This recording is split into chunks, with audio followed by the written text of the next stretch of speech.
Faillite, fraude fiscale et licenciement express. Le football est une industrie comme une autre. Comme l'économie traditionnelle, le football a ses gendarmes désarmés, ses surveillants aveugles. Menacé de relégation sportive en Ligue 2, le LOSC est surtout en fâcheuse posture financière, avec des charges insupportables au regard de ses revenus et des dettes, contractées l'an dernier par le nouveau propriétaire Gérard Lopé pour financer le recrutement, à rembourser dans quelques mois. Or, comme Le Monde l'écrivait vendredi dernier, la Direction nationale de contrôle de gestion, DNCG, du football français aurait validé en 2017 le projet économique du LOSC sans prendre toutes les précautions nécessaires, ce qui a valu à son président de ne pas être reconduit. Lire aussi. Le LOSC vers une catastrophe industrielle. Selon le récit d'un président de club influent, la Ligue de football professionnel, LFP, aurait soufflé à la DNCG de ne pas être trop regardante sur les montages financiers car le retour en France de l'entraîneur Marcelo Bielsa était bon pour les affaires. Le premier coupable, selon toute vraisemblance, fut le producteur de cinéma Michel Seydoux, pour avoir vendu le club à un propriétaire au rein de grabataire, Gérard Lopé.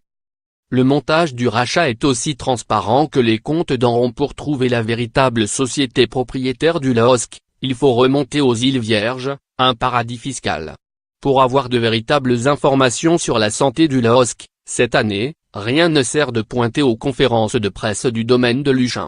Mieux vaut lire les enquêtes de Mediapart et le registre du commerce luxembourgeois, où l'on vit en novembre apparaître, il fallut décrypter l'identité des créanciers de Gérard Lopé, le fonds d'investissement spéculatif Elliott Management.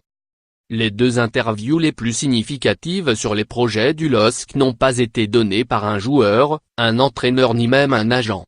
Il y a d'abord celle, en août dernier, d'un avocat spécialisé dans les fusions-acquisitions, conseil de Gérard Lopé dans le rachat du LOSC.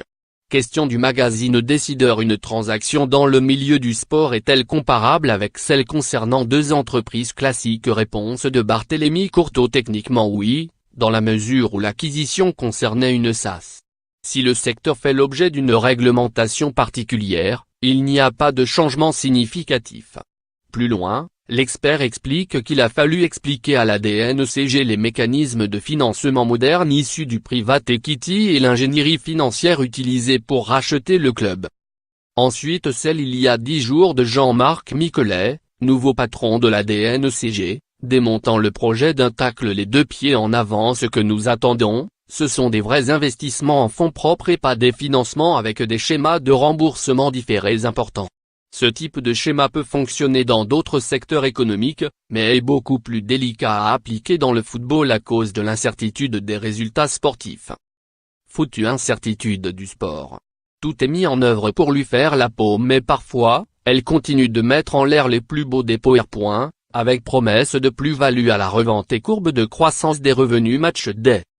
La mésaventure lilloise, dont le risque qu'elle se termine mal augmente avec chaque apparition de ses joueurs sur un terrain de foot, peut-elle servir d'épouvantail au prochain projet de vente de grands clubs français? Selon l'équipe du lundi 23 avril, la mairie de Bordeaux pousserait un projet de reprise des Girondins porté par les entrepreneurs Daniel Echté et Alain Afflelou, alors qu'un fonds d'investissement américain était jusqu'alors en pole position.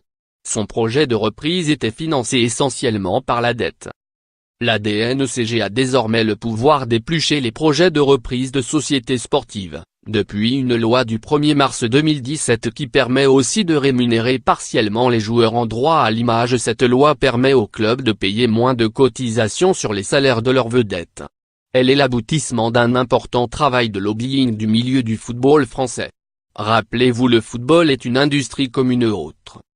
Les Football Leaks l'ont encore prouvé vendredi 20 avril en révélant un nouveau soupçon de fraude fiscale de Cristiano Ronaldo. Le quintuple ballon d'or, ou ses conseillers, ne s'étaient pas contentés du Panama, des îles Vierges, de l'Irlande et de la Suisse pour contourner le fisc espagnol. Il disposait aussi d'un trust à Jersey, dissous 24 heures après qu'il a reçu les questions des médias qui s'apprêtaient à révéler son existence. Alors qu'on bouclait cette réjouissante chronique, on est tombé sur une interview au Télégramme de Christian Gourcuff, un entraîneur qui pensait connaître le football jusqu'à ce qu'il se trouve en mauvaise posture au stade rennais de François-Henri Pinault, propriétaire de Kering et donc du club. Là-dessus, on objecte qu'Erigne, ce serait plutôt la Suisse.